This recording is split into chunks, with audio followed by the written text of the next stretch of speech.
BJP की लोकसभा चुनाव को लेकर रणनीति पर मंथन। बीजेपी कब जारी करेगी दूसरी लिस्ट? हरियाणा की इन सीटों पर फंसा पेच। कर्नाटक में इनका टिकट पक्का। लोकसभा चुनाव को लेकर बीजेपी के उम्मीदवारों की दूसरी लिस्ट पर मंथन जारी है। बीजेपी अध्यक्ष जेपी नड्डा और गृह मंत्री अमित शाह ने राज्यों के कोर ग्रुप के साथ सीटों के हिसाब से उम्मीदवारों के नाम पर चर्चा शुरू कर दी है। इन बैठकों में संबंधित राज्यों की लोकसभा सीटों पर उम्मीदवारों का फाइनल पैनल बनाकर केंद्रीय चुनाव समिति के समक्ष रखा जाएगा, जहां पर प्रधानमंत्री नरेंद्र मोदी और बीजेपी अध्यक्ष जेपी नड्डा सहित केंद्रीय चुनाव समिति के सदस्य अंतिम मुहर उम्मीदवार के नाम पर लगाएंगे। बीजेपी मुख्यालय में बुधवार रात हरियाणा लोकसभा की सभी 10 सीटों पर मंथन किया गया। सूत्रों के मुताबिक फरीदाबाद में किशनपाल गुर्जर और गुड़गांव सीट पर राव इंद्रजीत को ही फिर से बीजेपी मौका दे सकती है।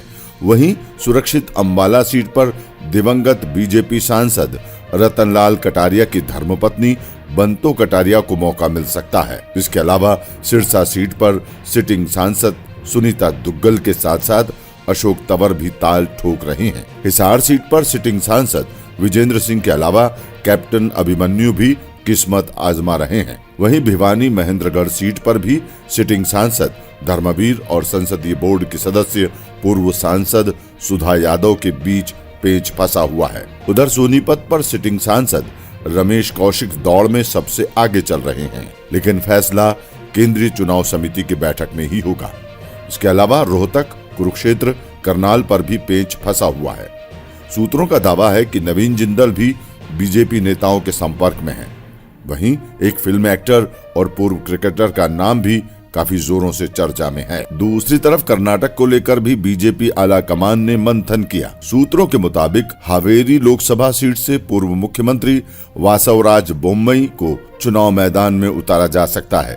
वहीं घर वापसी करने वाले पूर्व मुख्यमंत्री जगदीश शेट्टार को बेलगाम से बीजेपी युवा मोर्चा के राष्ट्रीय अध्यक्ष तेजस्वी सूर्या को फिर से बेंगलोर साउथ से मौका मिल सकता है। इसके अलावा बेंगलोर सेंट्रल से पीसी मोहन और चिकबल्लापुर से के सुधाकर, धारवाड़ से केंद्रीय मंत्री प्रहलाद जोशी, उडुपी चिकमंगलुरु से केंद्रीय मंत्री शोभा करंदलाजे को मौका मिल सकता है। सूत्रों का दावा है कि कर्नाटक में बीजेपी 4 से 5 सिटिंग सांसदों का टिकट काट सकती है। वहीं बीजेपी 3 लोकसभा सीटों को गठबंधन फार्मूले के तहत सहयोगी दल जेडीएस दे सकती है, जिनमें कोलार, मांड्या और हसन की सीट शामिल हैं। हैट्रिक लगाने की कोशिश कर रही भारतीय जनता पार्टी ने उम्मीदवारों की दूसरी लिस्ट जारी करने से पहले गठबंधन के साथियों से चर्चा तेज कर दी है। बता दें कि आगामी लोकसभा चुनाव से पहले बीजेपी ने अपने 200 के करीब उम्मीदवारों की पहली लिस्ट जारी कर दी है। Bureau report. पीपल्स पार्टिसिपेशन हो सके, हर तरीके से जनता जनार्दन की आकांक्षाएं हम तक पहुंचे और मोदी जी के नेतृत्व में अगले 2024 से अगले 5 वर्षों में उन आकांक्षाओं को हम पूरा करें और अमृत काल में विकसित भारत और आत्मनिर्भर भारत की तरफ लंबी छलांग लगाने के दृष्टि से हम उसको पूरा करेंगे।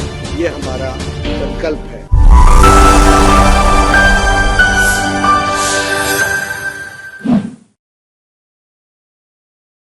जब हम विकसित भारत की कल्पना करते हैं तो युवा हो, महिला हो, गरीब हो, गांव से जुड़ा हुआ हो और हमारा किसान भाई हो, ये सब जब विकास की गति में अपने आप को शामिल करके आगे बढ़ते हैं तो भारत विकसित भारत बनता है।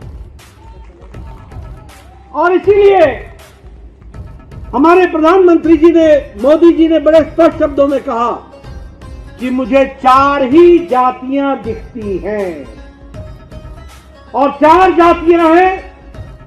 सबसे पहली जाति है महिला, दूसरी जाति है युवा,